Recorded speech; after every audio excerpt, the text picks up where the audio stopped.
Be me, 34M Senior Preservation Architect for a firm you can't afford. My life is a grid. Everything aligns. Wake up at 5:30. Pore over construction documents while drinking single-origin Ethiopian, Chemex only. Paper filter rinsed twice to remove the papery taste. My apartment is a study in brutalism and mid-century modern. Concrete floors, polished, teak furniture oiled. Not a single item exists in my space without a function or a provenance. I despise clutter. I despise cozy. Cozy is a euphemism for poorly designed. Dating was a series of interviews I conducted without the other person knowing. Most women want a home. I want a machine for living. Met Sarah on a site visit 3 years ago. 28F, landscape architect, not the manicured lawn type, the rewilding type. She was arguing with my contractor about a root system. Standing in a muddy trench, wearing oversized coveralls, hair a chaotic mess of curls, trapped under a hard hat. She pointed at a 100-year-old oak tree. She said moving it would kill the soul of the site. I told her the soul of the site was the structure we were building. She laughed. Not a polite laugh, a loud, barking laugh that echoed off the concrete forms. She said buildings are just tombstones for trees if you don't let them breathe. I was annoyed. I was intrigued. We got coffee afterwards. She ordered a hot chocolate with extra whipped cream. I drank my black coffee and watched her get foam on her nose. She didn't wipe it off immediately. It bothered me. It charmed me. Fast forward 6 months. We are dating. It makes no sense. She leaves books open face down on tables to save her page. It breaks the spine. I tell her this. She says books are meant to be broken in like shoes. She brings plants into my apartment. Not architectural succulents. Ferns that shed.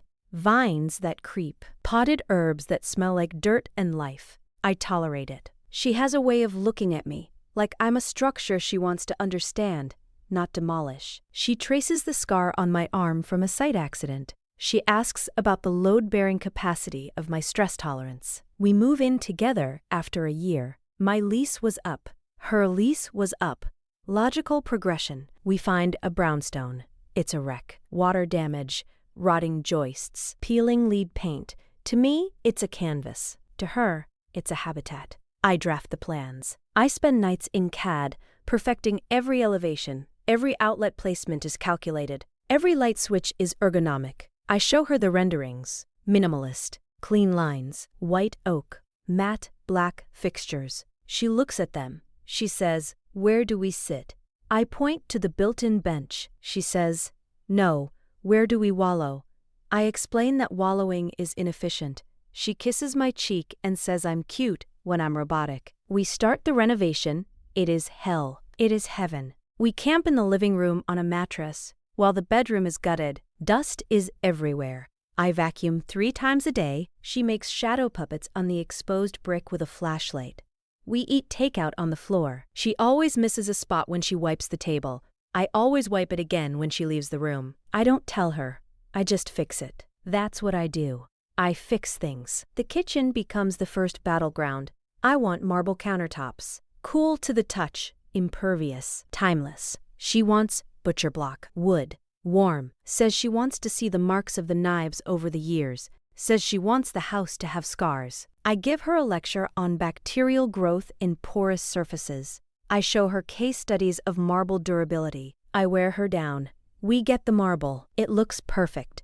She puts a coaster under her mug every time, terrified of staining it. I feel proud. I have taught her to respect the material. 6 months in, the house is taking shape. It is becoming my vision. The walls are a specific shade of white, gallery white, not eggshell, not cream, pure, unadulterated white. She comes home with a can of paint, sage green. She wants to paint the reading nook. She says the white hurts her eyes. She says it feels like a hospital. I explain color theory. I explain that white expands the space. I explain that green will clash with the morning light hitting the teak floors. She sighs. She puts the paint in the basement. She says, "Okay, architect, you know best." I do know best. That is why she is with me, because I create order out of chaos. Sunday mornings become a ritual. I wake up, I make the coffee, I inspect the progress of the week. Run my hand along the new drywall. Check the reveal on the baseboards. Sarah wakes up later. She walks into the kitchen, hair wild. She wraps her arms around me from behind. She smells like sleep and lavender detergent. House looks good, she mumbles into my back. It's getting there, I say. I point out a misalignment in the tile work. The grout line is off by 2 millimeters. She rests her chin on my shoulder. Nobody will see that, babe. I see it, I say. You see everything, she says. She sounds tired. Not sleepy tired, soul tired. I ignore it. We are building a legacy. Fatigue is temporary. Perfection is forever. The garden is next. Her domain, or so she thinks. She sketches a plan. Wildflowers. A winding path. A chaotic vegetable patch. No symmetry. No axial lines. I look at the sketch. It gives me anxiety. It fights the geometry of the house. The house is a rectangle. The garden should be an extension of that geometry. I take her sketch. I overlay tracing paper. I straighten the path. I organize the beds into quadrants. I replace the wildflowers with boxwoods. Clean, maintainable, logical. I show her my revision over dinner. It complements the architecture, I say. It brings the order of the interior to the exterior. She looks at the drawing. She doesn't eat her pasta. It looks like a cemetery, she says. It looks like a French formal garden, I correct. I want to grow tomatoes, she says. You can grow tomatoes in quadrant B, I point out. I don't want to grow tomatoes in a quadrant, she says. Her voice is rising. I want to stick my hands in the dirt, not maintain a grid. Structure is necessary for success. I say calmly, without structure, it's just weeds. She stands up. She takes her plate to the sink. She doesn't rinse it. She goes to the bedroom. I rinse her plate. I place it in the dishwasher. I organize the silverware. I go to the bedroom. She is asleep, or pretending to be. I work on the garden plans until 2 a.m. I finalize the boxwood order. It will be beautiful. She will see. 2 weeks later, the landscapers arrive. They install the grid. They plant the boxwoods. I stand on the balcony overlooking the yard. It is precise. It is perfect. Sarah comes home from work. She walks into the backyard. She stands there for a long time. She doesn't scream. She doesn't cry. She just nods. She walks inside. It's done, she says. It's clean, I say. Low maintenance. Yes, she says. Very clean. She stops bringing plants home. The ferns in the living room die. She forgets to water them. I throw them out. Dead leaves create dust. The house is finished. It is a masterpiece. Architectural Digest wants to feature it. A photographer comes. He moves Sarah's book off the coffee table. He hides her knitting basket. He tells us to stand by the window. Look natural, he says. I put my hand on Sarah's waist. She feels rigid, like the marble countertop. Smile, the photographer says. I smile. I am proud. Sarah smiles. It doesn't reach her eyes. The article comes out 3 months later. A masterclass in modern restoration. My name is mentioned 12 times. Sarah is mentioned once, and his partner, Sarah. I show it to her. Look, I say. Everyone loves it. They love your house, she says. Our house, I correct. She looks around the living room. Nothing of hers is visible. No messy books. No dying plants. No knitting. Everything is stored in the custom cabinetry I designed, hidden. Right, she says. Our house. Winter comes. It is cold. The heating system is radiant, floor, efficient. But the air feels thin. Sarah spends more time at her studio. She says she has big projects. She comes home late. She smells like soil and rain. I miss that smell in the house, but I don't say it. One Tuesday, I come home early. I want to surprise her. I bought a new espresso machine, a dual boiler, precision temperature control. I walk into the kitchen. Her keys are on the counter. No coaster. I instinctively reach to move them. I stop.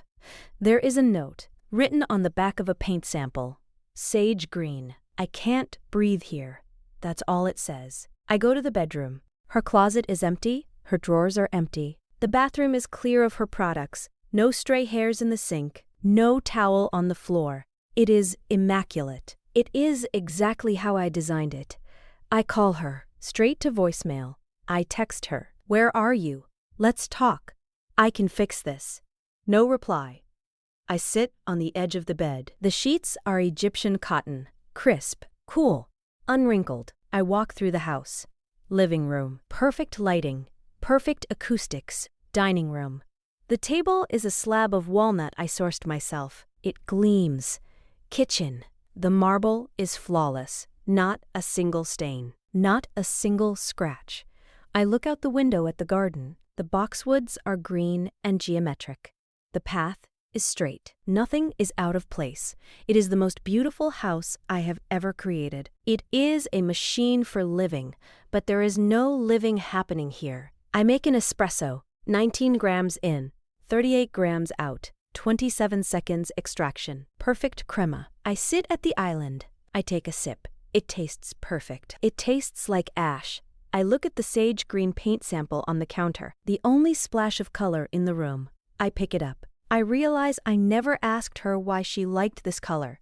I only told her why it was wrong. I look at the coaster she used to use. I move it 2 millimeters to the left to align with the grain of the wood. I sit there. The silence is absolute. The refrigerator hums. A high-end, silent hum. I have my grid. I have my symmetry. I have my truth to materials. I am alone in a museum. And I am the curator. And I am the only patron. And I am the exhibit. The sun goes down. The automatic lighting system kicks in. Scene 1. Evening relax. The lights dim to 30%. Warm tone. It highlights the texture of the wall. It looks exactly like the rendering. I stare at the wall. I wait for the feeling of satisfaction. It usually comes. The feeling of order. It doesn't come. I look at the floor. I see a tiny scratch near the hallway, probably from her suitcase when she left. A flaw, an imperfection, a scar. I get down on my knees. I run my finger over it. I should sand it out. I should oil it. I should make it disappear. I leave my hand there, covering the scratch, protecting it. It's the only real thing left in the house. Be me, 35M, alone in a perfect box, waiting for the dust to settle.